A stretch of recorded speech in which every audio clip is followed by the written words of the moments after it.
Hello everybody and welcome back to the On Tabletop live stream here from UK Games Expo 2018. I am joined by Christopher from Greater Than Games and he is going to be showing off Lazer Ryderz. I cannot say that game without using that voice. Lazer Ryderz. Yes. Yes.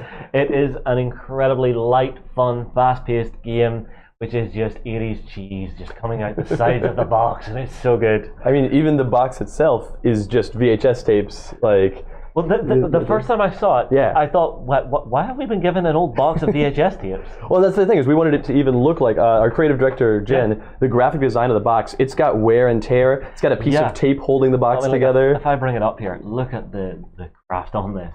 It does look like one of those 80s cheesy movies that you just love to go to the VHS store and rent out as a kid. Even though it was a 15 and you weren't really meant to have it yet, but you said to the person behind the counter, "My mom says it's okay." And so yeah, we wanted the box to feel like an artifact of the game, of the world of the game. Mm-hmm. And then of course I wanted to drop some pieces out of the bottom of the box. That's what you want. Well, you know, when you do it live, these things happen. No worries. So. But yeah, we're midway through a game here of Lazer Ryderz, in which the Laser Shark and the Phantom Cosmonaut and the Super Sheriff are all racing towards the prisms. The first one to obtain 3 prisms will win the game, and the Laser Shark in the second round already picked up one of the prisms, changing it to her color. So that sneaky fast Laser Shark. The Laser Shark's very fast. Yes. So. But yeah, we've got options here. It's a very fast-paced game. I actually do need to grab one element that I forgot out of this box, which is the die. We need the die for rolling, for determining how turning works. I'm going to throw that off the table there real quick. Anyway, there we go. Because whenever you make a turn in this game, you've got to roll to make sure that you don't spin out and lose control.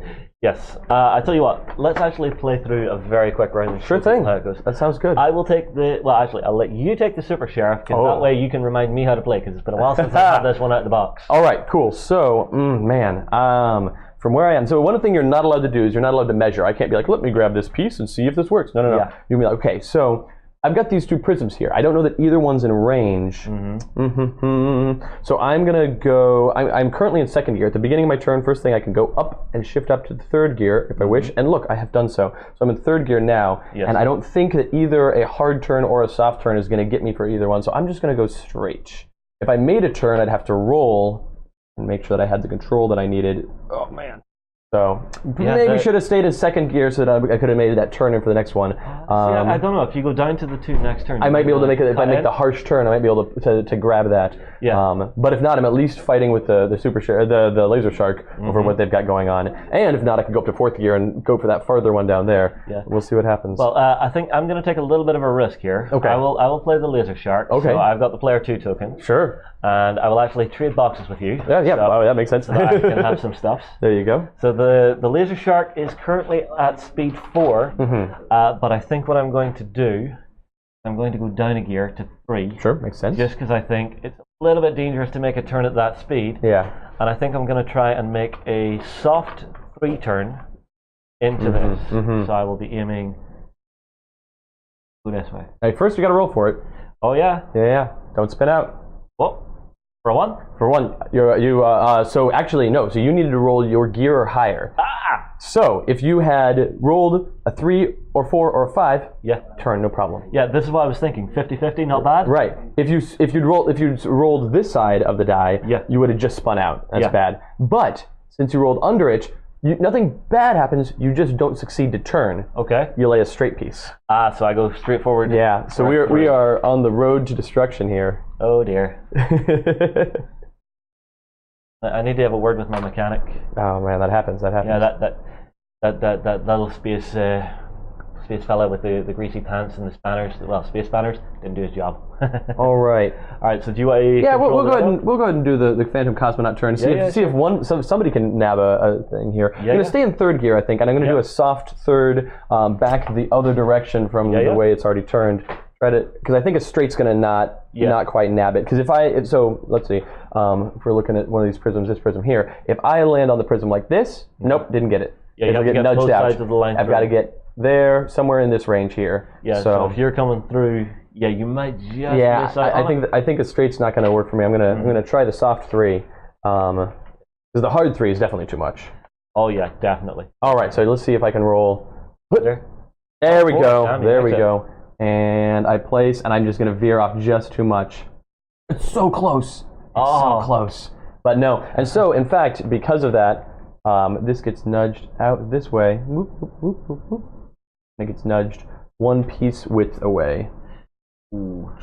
So now we've got to deal with everyone is circling into this point of death here, and no one's going for the stuff they need. If we crash into each other, we'll have to reset from the beginning, or from an edge, rather. Yeah, and now we're all at the same speed, and if I remember correctly, that starts to determine what your turn order is. Right, but since we're all at the same speed, the turn order would stay the same. Oh, blast. Yeah, so, so we have made no progress. We've only made things more dangerous, but such is the way when riding lasers. Yeah, now, see, I remember playing this in the office. We were playing so sneaky. People were actually going as fast as they could to go up and then do like a double hard turn back on someone to try and trap them in the lasers. Oh yeah, it's a great move. You definitely, because if you can get somebody to run into your laser, sure, like it breaks your laser all the way back, but that doesn't hurt you at all. But it sends them back to the beginning. They have to come back in from the edge. But I also know a tactic that I love with the laser shark is nab a prism, get it fast, run into somebody else, and start from the edge again, and just like shoot in straight lines in and in and in. But there's one way to do it. Yeah, right. So yeah, this is we have this game here at the show. It came out last year at Gen Con, and it's been doing very well since then. See, the style of game for this, I would always say this is one that you want to bring along to con, because it's not overly big. Right. And whenever you're sitting down in the evening for like open play, it's one that you don't have to think too hard at. So if you're sitting down with you and your friends, having a couple of pints, you can play this without having to remember like a half-ton tome of a rulebook. Right. Well, this game is great because, like, sure, this size table, we definitely want the 5 pieces to be able to cover a distance. Oh, yeah. But if you're playing on like sometimes I'll play this game on a 2-foot or 3-foot round table. Ooh, you're a madman. Right. You take the 5s out. Yeah. You don't use 5s. 4 is the highest gear. Okay. You just ignore the 5th gear because it's too much. Yeah. And so you drop the 5th gear. It mentions in the rulebook that the rulebook that looks like a trapper keeper. It's got the fold over here and everything. It was fun. You call them trapper keepers here in the UK?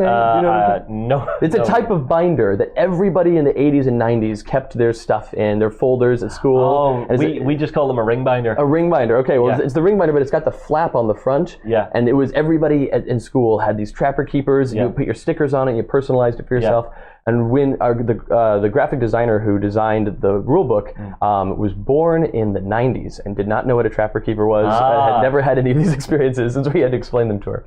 Well, see, we had them at school because I was born 1986. Sure. So I was just on the tail end of it. Okay. You know, so I was at school, and it was just, they were starting to go away, and the first iPads were starting to come out. And it was just like, all right. Well, us old folks. With this beard, I look old. Yeah, I am old.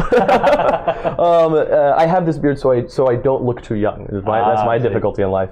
But when you're playing on a small table, you can play with 4. And when you mentioned having a pint, this is one of my favorite ways to play this game. Is anything on the table is an obstruction, is a barrier.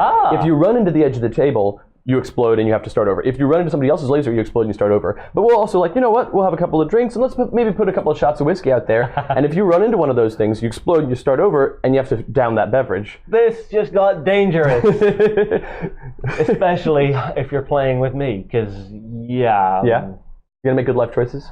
I make good life choices, but I'm Irish, and people always underestimate the Irish when we're out drinking. Well, what are you doing tonight? Well, hang on. 10 p.m. tonight, we are having a meetup in the World's Bar up at the Genting. So I know they have some quite big tables, so if you want to bring a copy along and throw a couple of bets out there, I'm game for that. All right. You guys, huh? Is that going to be live streamed? Oh, hell. No. We don't show ourselves getting this. If people come to the show and see us, they get us live and uncensored. Right. On here, how about no? This is a friendly show. Friendly for all ages. Yes. This is a family show, sometimes. Now, what other games have you guys brought along to the show this year to show off to people? Sure thing. So there's one I saw, and I know it's one that is going very quickly, which is Spirit Island. yes. And I know it's one that people are really trying to lay their hands on all across the world. Because you just did recently, like a month or two ago, you did a Let's Play with my business partners Paul and Adam. Yes. And so the three of us are the ones that started the company in 2011. Spirit Island just came out the same time as this game did last year. And it's doing very well indeed. We're on our 7th print run, I want to say, of it. Wow. And it's just flying. And we're so thrilled because it does a lot of risky things. It's a very deeply strategic and very crunchy, cooperative thematic game. Yes. And so making both of those things intersect is tricky. Yeah, whenever I was playing through it, I noticed a few things about the mechanics. So Sure. the game itself is very much a puzzle game. So it's a cooperative puzzle game is the way I would describe it, because you're seeing where is the best places to actually lay out your villages, actually get your influence to expand to actually give yourself enough coverage to actually fight against the invasion. Yeah. So I mean, like, for me, I do enjoy my puzzle games, and it jumped out at me as that style of a game, so it just clicked with me. And it's definitely one I would highly recommend people going to your stand and actually checking out and getting a game of. I would say you better hurry, because we brought 70-ish copies of Spirit Island and 60-ish copies of the Branch and Claw expansion, as well as several dozen of the promos. And when I came here, the show's already been open for about an hour, and we'd already sold a couple dozen. So they won't last the show. They might last the day. Yeah, okay, so if you've been thinking of coming down to the show and you've been wanting to check out the guys at Great Design Games, definitely you might want to jump in your car like right now. Like right now. Yes, off you go, get in the car and come down to Birmingham and come and join us. We also brought our first game with us, Sentinels: The Multiverse. It's the game that started us as a company, which that was another one you got to play recently. And so a lot of fun with it as well. Oh, good. So we have that one here, as well as the new and up-and-coming Sentinel Comics role-playing game. Yes. Which I know you got a quick run-through of some of how that works. Yeah, I got a very basic layout of how the narrative aspects of the game actually determine how you actually mechanically build your dice pools to actually pull off certain feats and stuff, and actually how you're going to interact with different enemies, different like non-player characters, and depending on how your GM decides to treat you, if they want to be nice or a little bit mean, be that evil supervillain. He's got the supervillain laugh. Oh, that's my subdued supervillain laugh. Oh, that just makes me nervous. We'll find out more tomorrow. Yes, because tomorrow evening we are bringing you guys into the live stream to actually sit down and have a role-playing session. Yes, it'll be a lot of fun. For the Sentinels RPG. So the hope is it will be yourself running as GM. Yep. Myself and Ben playing as characters, and maybe one more person if you can Shanghai them from your stand. The person that I'm hoping to bring for this is a guy named Dave Chalker, who is not a Greater Than Games employee, but he's here with us on the show because he is the lead designer of the Sentinel Comics role-playing game. I've been working with a crew of fantastic, talented people called Critical Hit Studios. They've done a bunch of other role-playing games in the past, and they were the lead key people on the Marvel Heroic system that came out several years ago. And so that team is Dave Chalker, Cam Banks, and Philippe Millard. And then we also have Clark and Amanda Valentine as a writer and the top editor on the game. And that whole crew is essential to the game. And Dave's here with us at this show. He's right now running Sentinel Comics role-playing game in the booth. And I'm hoping that I can convince him to come and actually play the game, because he and I have the same situation where we rarely get to play. We're usually writing it or running it. Yeah. But he's going to maybe play. That's a nice thing to have just once in a while. It's one complaint I see from so many GMs is I'm always GMing. I'm always the person that's writing the adventures, bringing them in. For some people, that is all the fun they need. Right, yeah. Sometimes it is nice just to, be the big bruiser character, rock in and go, okay, let's start flinging some bad guys about. And for me, that's the kind of character I like to play. I like to just be simple, straightforward. I'm going to see the thingy. I'm going to hit the thingy. Is the thingy gone yet? No. I'm going to hit the thingy. Is it dead yet? No. I'm going to hit the thingy. Is it dead yet? Yes. Okay, now I'm going to loot the body. Well, I think I have a couple ideas of what character you might want to play tomorrow. Then. But we'll see. Okay. We also have a game called Isle of Trains, which is a small train game. It's a small card-based train game that we're doing here. We got Lazer Ryderz, of course. I'm trying to think if there's anything else I'm missing. I'm sure I am. But that's right. We brought compounded, but then we already ran out of stock of that. So really? Yeah. Well, it's sold very quickly, and it's not a game that we had a lot of stock of. But we're with Eclectic Games. They have their booth here. They're selling, and they're going to see if they can get some more in. So. I see. All right. Now, important question for everybody out on the internet. Like UK Games Expo, it's a great, fantastic show. Yeah. But you guys will be doing more than just the one show in a year. So, will you guys be at any other shows through the year that, say, our American or our European friends can see you at? Yes, definitely. We do a lot of shows, and we're coming into the busy convention season now, where we just did PAX East in the United States recently. I was there when Paul and Adam were here, or not here, but with you. Yes. And then we've got, coming up in a couple of weeks, we'll be at Origins. Then at the end of July, beginning of August, we'll be at this little show called Gen Con. That's just, you might have heard of it. I went to Gen Con last year. My mind was blown. That's our big show of the year. We do a lot of stuff at Gen Con, and we're very excited about. We have a lot of very big things happening at Gen Con. So, can I get a teaser? So we're showing off a lot of RPG stuff. I think we're running like 12 tables of the RPG, and we're going to be showing off a lot of adventures that are up and coming things that are going to come out in the future. Between now and then, starting in mid-July, we'll be doing. I want to talk about this more tomorrow, but we'll be doing a Kickstarter for the RPG. In July of this year, and so that'll be, the Gen Con will be during that time. Okay. But then we also have stuff with Fate of the Elder Gods and Lazer Ryderz and Spirit Island, and Legends of Sleepy Hollow, which is an upcoming game for us, and just so many products. Plus, around then is when we'll have the final expansion to Sentinels of the Multiverse. It's the end of the Sentinels of the Multiverse storyline. I see. Like, there's still other things we want to do with the Sentinels card game engine in the future, but that storyline, we've been telling that story since 2011, and just going through, and now we're finally wrapping it up with this expansion, Oblivion, which is huge and has been a work in progress for me for over 2 years now. I do remember talking to the guys while they were over about there actually being for Sentinels of the Multiverse, essentially a full comic run of comics that you guys could do. Yep, starting in May of 1940 is issue 1 of Justice Comics, and then I can tell you every issue from then up to now, and it's this huge undertaking that Adam and I have been working on this since 2010. So it's fantastic. Yeah. The games that you guys have, the art style draws me in, the lightness of the mechanics always draw me in, and it's one of those things. Whenever it's your stuff, I just want to play more. Oh, thank you. And we'll also be at Essen. Oh, you're coming to Essen? Yeah, we'll be at Essen. All right, Paul will be there. I might not be there, but Paul will be there, and we're doing a few other things. We're not going to have a booth at Essen. We always try to go. We have various meetings with people, and it's good to have a presence and show off games and things. Yes, of course. So will you be at Essen? Yes, we will be going along to Essen with some of our good friends from over there, and we will be live blogging that event. Amazing. That's going to be big. See, this is the thing I'm noticing. Now that I'm doing more and more shows, I'm noticing just how different each one is. Yeah. So the start of the year for me is always Salute down in London. Sure. It's a one day, very much get in, get your stuff, and go home. New releases and stuff coming out at the show. Then come to here for UK Games Expo. And this one, it is such a friendly family show. Yeah. I mean, like every stand I look at, they have a huge like gaming area and stuff built onto it, and then they have all the open play stuff. So this is very much come in and explore the worlds that these companies are bringing to you. And if you want to, you can take this home with you. It's kind of like finding that puppy you want to take home. Just like, Daddy, can I keep it? And at this show, most likely your parent will say yes. And and then Gen Con is like man.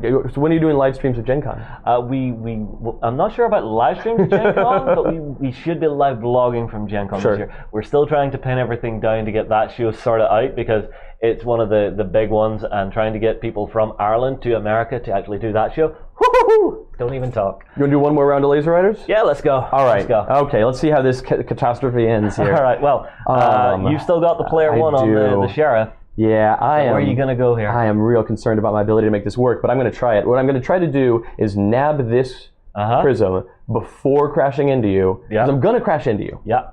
So I'm going to try to nab the prism first. So I'm going to go down to 2, and I'm going to make the hardest of 2 turns that I can. Right. Wrong set. Oh no. Orange. Oh no. Yellow. I'll put this one back. All right. Yep, there we go.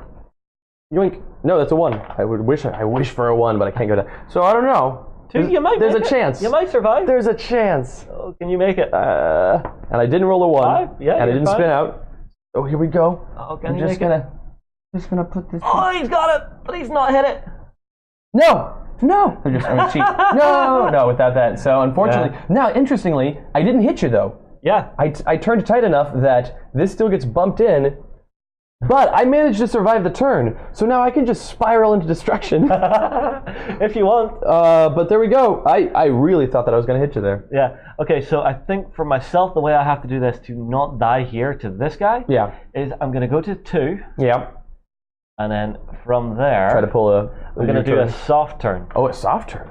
Yes, I'm going to risk it for a soft turn. So grab this because I think it'll take me a short enough distance, but it'll still allow me a little bit of flexibility on my movement. See what you're doing. If I pop that there, I can maybe snake in. Oh no! You spun out! Oh no! Damn it! All right, you drop back. As always. Damn. You drop back down to 1 and you go straight. Oh no! Oh dear. Well, that's actually not horrible for me. It's not horrible. It's not horrible. Because going a 1 straight is just like a little bump. Yeah. So I can recover from this. Oof, that makes my turn rough there. Because my thinking was, my hope here with the Phantom Cosmonaut was that with you curving this way, I was going to go up to 4 and like rocket for that guy over there. But now I think if I do that, then we might have to have some talks. Well, you see, I think what might happen here in the next round is I'm going to go up a gear and do a soft 2, and then go up again and do a tight 3, and try and circle back in. Wait, do you just want to keep going? I think so, because I'm going to see. Oh no! He spun out too. My Phantom Cosmonaut turn. Oh! My great and terrible plans all ruined. Oh boy, that's rough. Oh, that's all right. Almost guaranteed destruction unless you just stay on 1 trying to get a tight turn in there. And amazingly, the turn order stays the same because 2 is the fastest one. Yeah, already has first, and the other 2 are tied, so they stay where they are. So there goes your sheriff. Okay, let's just keep playing this Super one Sheriff. We got the time, I think. Yeah. Super Sheriff. We've got plenty of time. I'm going to see if I can make another turn. No, a 2 turn is going to bring me here. I'm going to go all the way down to 1 and just creep around this corner. All right. Try to tight in here on 1. Yeah, you're fine. Yeah, Super Sheriff knows how to roll. The only one. All right, well, I'll jump on ahead here. Yeah. So I'll go to 2. Should change the turn order next round, and I'll do a tight 2. So I'll go for this. There you go. Beautiful. So I actually need to find what I'm looking for here, which is this. There you go. Oh, yes. That looks great. Perfectly. There. And then if you want to do the next guy. Yeah, so I know what I'm doing with the Phantom Cosmonaut. I'm going up to 2. Huh? And I'm putting a straight piece. Okay, you just going to suicide well, see, here's the thing. Where I am now, it doesn't make sense for me to keep trying to spin around here. Yeah. It's better for me to explode and come in from an edge. I see. So I do that. Oh no, I crash. So upon me crashing, all of the pieces that I hit going back go away. So this piece stays here because I didn't hit that one. I hit this one. They all go away. And so the Super Sheriff there is off to the side, but she's still doing fine.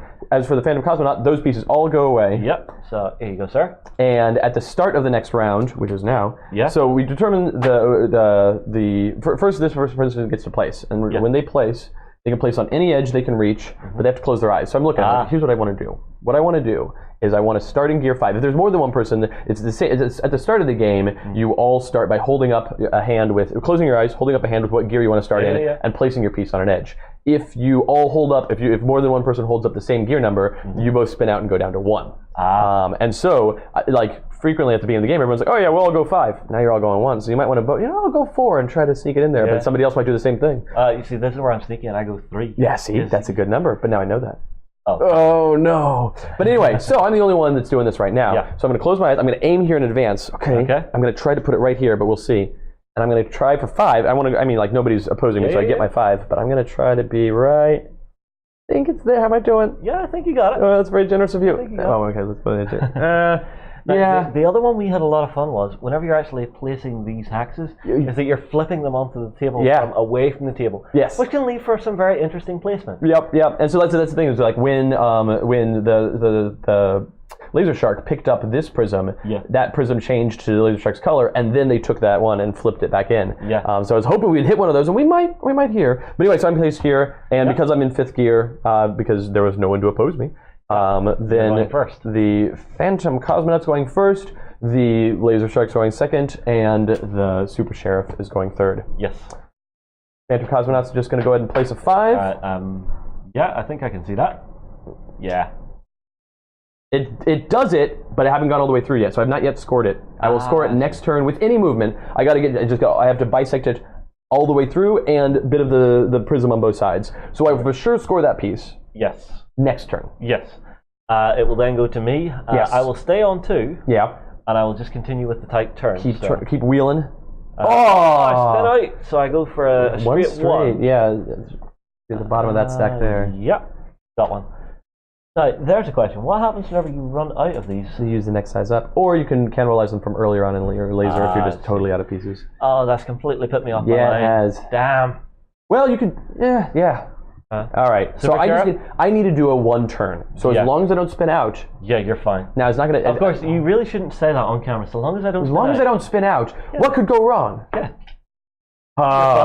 It would have been really good TV. Can we edit that, roll the tape back? Unfortunately, we are live. Oh, no. And we never fudge rules on our channel. That's right. Ever. I'm sure that's never happened. No, we actually don't. We actually do not. Every game we play honest dice rolls. Good. Well, I'm in a similar position here. Where but the interesting thing is, because this guy crashed out here, once you go through this, you can actually just continue on and not have to spiral into destruction. And honestly, what I'm going to do, so if we were going to play this to completion, I would nab this one. Yeah. On my next turn. Then I'd keep going straight from here and steal this prism from the Phantom Cosmonaut, because it'll be sitting there. So just like with this one here, you can go through somebody else's prism. If I'm sailing along here and I go through the Laser Shark's line here, no, I crash and explode and the Laser Shark's line goes away. Crash it here, crash and explode, Laser Shark's line goes away. The prism still stays out there. But if I go through perfectly like this, not only do I not crash, nor does the Laser Shark's line go away. It leaves this crossed line, and that prism flips to being my prism. So I see. My goal here would be to nab this one and then go and take the other one from the Phantom Cosmonaut. Okay, very cool. Very cool. All right, well, let's say we're on to the next round. Sure. And you finally got... I get that piece. This piece as yours. Sure. Phantom Cosmonaut says, they go down to 4, they grab it. Yeah. They claim the piece. It goes to the front of their line like it did for Laser Shark, which makes it harder to get. But then Phantom Cosmonaut player takes it off the table. Oh, you want me to do it? Yeah, sure. And I'm not throwing your game about. All right, here we go. That's pretty nice. It's not very nice for Phantom Cosmonaut. Yeah, but it's pretty good. It's pretty good for sure. Like Phantom Cosmonaut would way prefer that it had been over there, but no such dice. No, see, I remember whenever we were playing this, people were literally putting them on like this and flipping way too hard. Oh yeah, so the thing is, I do it from an angle back at the table and try to aim for the center mass. I don't have very good aim for this, and so it's like if I aim for the center. Part of it as well. Oh yeah, I just don't want it to end up. Oh, I do like a prism in a place like this, because sometimes you're like, you know what, fine, I'll take it. Yeah, although I have seen a couple of games where we've actually had someone just circle around the very outside edge and just deny someone the ability to come back in there. Very cool. Because I'm like, well, you could still hit their line and explode, which you could, but you can't come in there. Oh, that's a mean move. Yeah, I like it. I'm mildly sneaky. Was that you? There we go. I'm that kind of gamer sometimes if I'm having a bad day.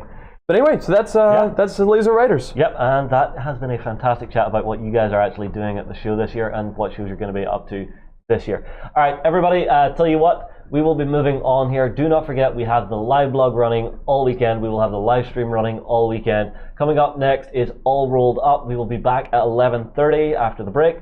So stay tuned, and we hope you are enjoying the coverage.